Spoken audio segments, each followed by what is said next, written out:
Seguidamente vamos a tener la intervención de Pepe Sánchez, que seguirá con la serie, como señalaba al principio, ¿por qué creo lo que creo?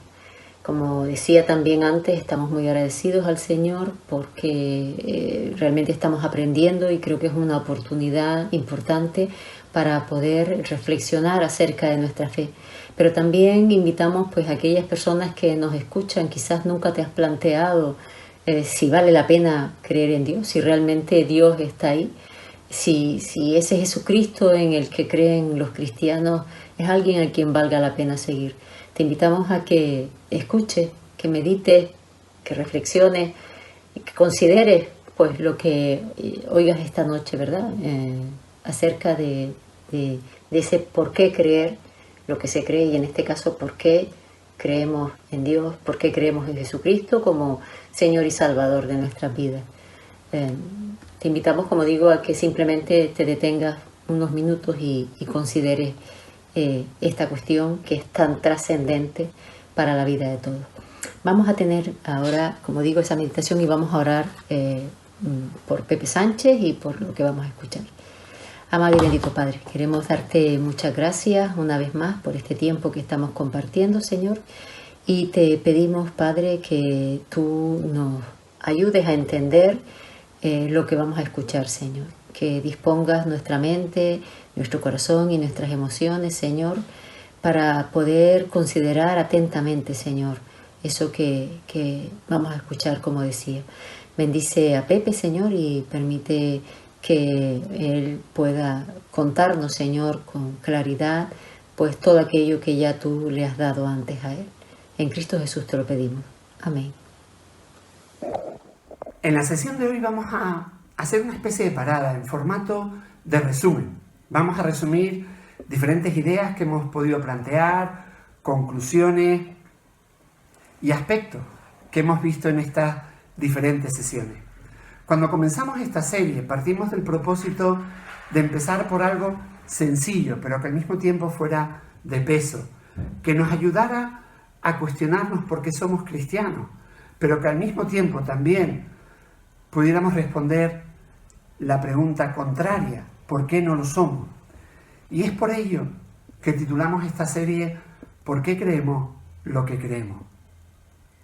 Partíamos de la base que tanto creyentes como los no creyentes en Dios llegamos a nuestras respectivas conclusiones a través de una combinación de la experiencia, la fe, el razonamiento y la intuición. Que era y que es un error pensar que solo el creyente es el que debe plantearse por qué cree lo que cree, sino que también lo debe hacer el no creyente. Y es por ello que necesitamos espacios donde se puedan ofrecer elementos para reflexionar por qué creemos o por qué no creemos. Un espacio donde podamos comparar las creencias y afirmaciones del cristianismo con las creencias y afirmaciones del punto de vista secular, para saber qué postura le da más sentido realmente a la vida. Y es algo así lo que queríamos lograr y queremos seguir logrando con estos espacios que estamos teniendo. Habíamos comentado que un Estado secular auténtico se iba a preocupar por crear una sociedad que fuera realmente plural y tolerante, permitiendo una variedad de ideas en las que las personas de toda clase de creencia, incluyendo las personas seculares, podrían con libertad contribuir, comunicar, coexistir y cooperar en un marco que fuera de respeto mutuo y de paz. Decíamos que algo así no existe, pero que no por ello debíamos desistir a ese propósito y precisamente tratar de abrir canales que nos llevaran a pensar, a hablar y cuestionar ideas que muchas veces dábamos o damos por sentadas.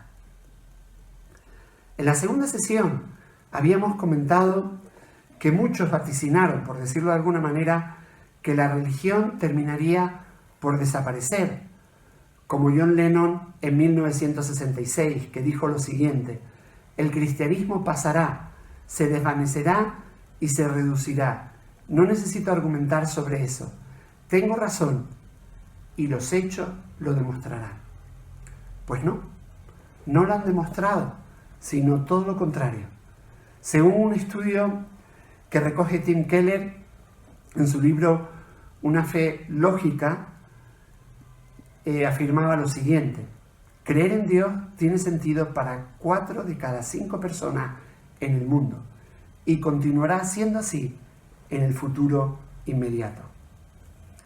Comentábamos que esto precisamente nos hacía plantearnos preguntas que no deberíamos de contestar a la ligera. Decíamos que Keller plantea que hay 2 buenas respuestas a la cuestión de por qué la religión continúa persistiendo y creciendo hoy en día. Una de ellas es que muchas personas descubren que le faltan cosas a la razón secular para interpretar de forma correcta la vida. Y la otra es que muchas personas de manera intuitiva perciben un mundo que trasciende más allá de este mundo natural, más allá de lo que vemos.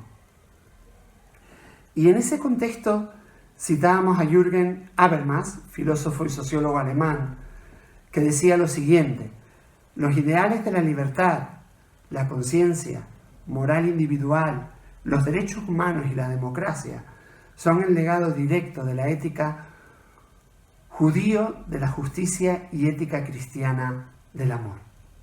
Y al día de hoy no existe ninguna alternativa a este legado. Y llegábamos a la conclusión que las personas creen en Dios no solo porque sientan alguna necesidad emocional, sino porque le da sentido a lo que ven y a lo que experimentan. Que abrazamos la religión porque pensamos que se ajusta más a los hechos de nuestra existencia que el secularismo, que deja realmente muchas preguntas sin responder a la existencia del ser humano. Dijimos que todo esto contrasta con lo que algunos plantean acerca de que las personas religiosas viven una fe ciega, mientras que las personas seculares y que no creen en Dios fundamentan su postura en la evidencia y en la razón, sacando fuera de esa sociedad tolerante aquellos que son religiosos, quitándoles el derecho de llegar a sus conclusiones por medio de la fe. De llegar a sus conclusiones por medio de la razón, sin darse cuenta que lo que están cambiando es una serie de principios por otros.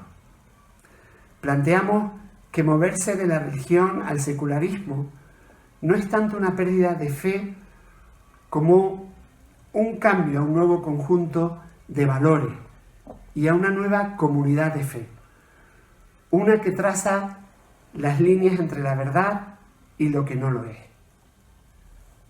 Y esto nos llevó a plantearnos la siguiente cuestión: ¿quién o cómo determinamos lo que es verdad?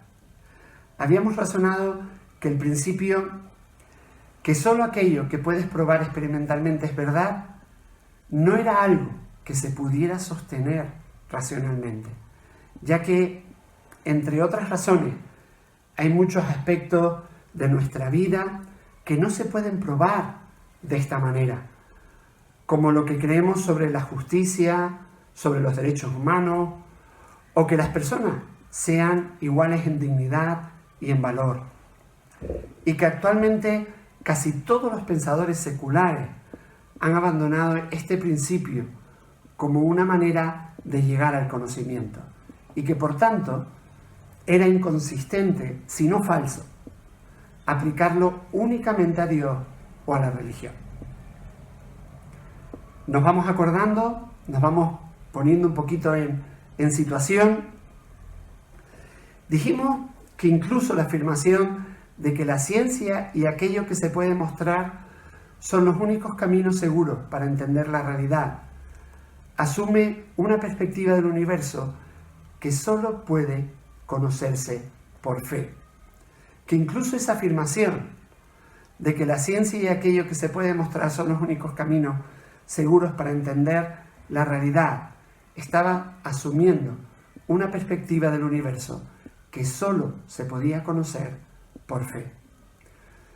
Planteábamos un ejemplo por medio de la frase de un pensamiento, de la frase de un filósofo estadounidense llamado Stephen Evans, y que él escribió lo siguiente: la ciencia, por su misma naturaleza, no es adecuada para investigar si más allá del mundo natural hay otra realidad, debido al propio método básico de la ciencia de asumir una causa natural para todo fenómeno, para todo aquello que pueda ocurrir. No hay experimento que pueda probar o refutar que hay algo más allá de este mundo material. Evans sostiene a partir de aquí que tanto la afirmación de que no hay una realidad sobrenatural más allá de este mundo y la afirmación que hay una realidad trascendente más allá de este mundo son afirmaciones filosóficas y no científicas. Ninguna puede demostrarse empíricamente, de tal manera que ninguna persona racional la puede poner en duda. Por tanto, declarar que no hay Dios o que hay Dios necesariamente conlleva fe. Es por ello que la afirmación de que la ciencia es el único árbitro de la verdad no es en sí un descubrimiento científico, es una creencia, es una cuestión de fe. Por todo esto, concluíamos que el creyente cristiano hace uso de la razón y la fe para llegar a sus convicciones, así como también la persona secular hace uso de la razón y la fe para llegar a la suya.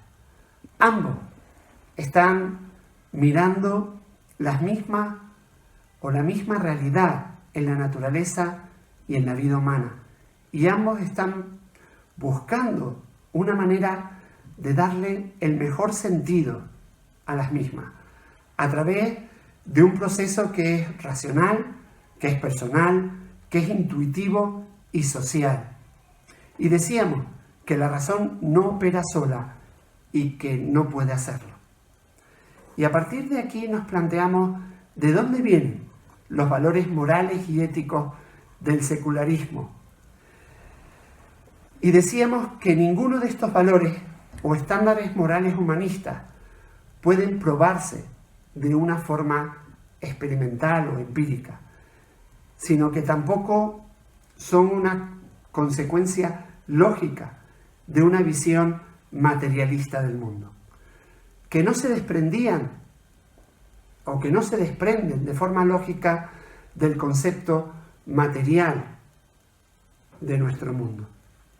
Por tanto, concluimos que los valores morales humanistas del secularismo no son consecuencia de un razonamiento científico, sino que han llegado a nosotros a través de la historia, desde tiempos antiguos, teniendo una historia teológica de fondo. Y que hoy en día la gente los acepta únicamente por la fe.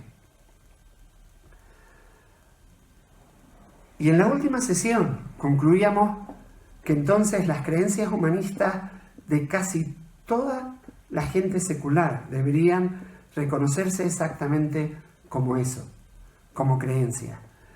Si no hay una realidad trascendente más allá de esta vida, entonces nada tiene valor o sentido. Sostener que los seres humanos son el producto nada más que del proceso evolutivo del más fuerte que se come al débil, y luego insistir que aún así cada persona tiene dignidad humana que debe honrarse, es un enorme salto de fe en algo trascendente que no se sabe el qué. En cambio, el creer que detrás de todo lo creado hay un Dios personal, hay un Dios de amor, que en un momento dado de la historia se dio a conocer y que dio su vida por nosotros, le da muchísimo sentido. Y aquí concluimos nuestro resumen, que creo que ha valido la pena recordarlo, asentar ideas, volver a darle vueltas a alguna de ellas,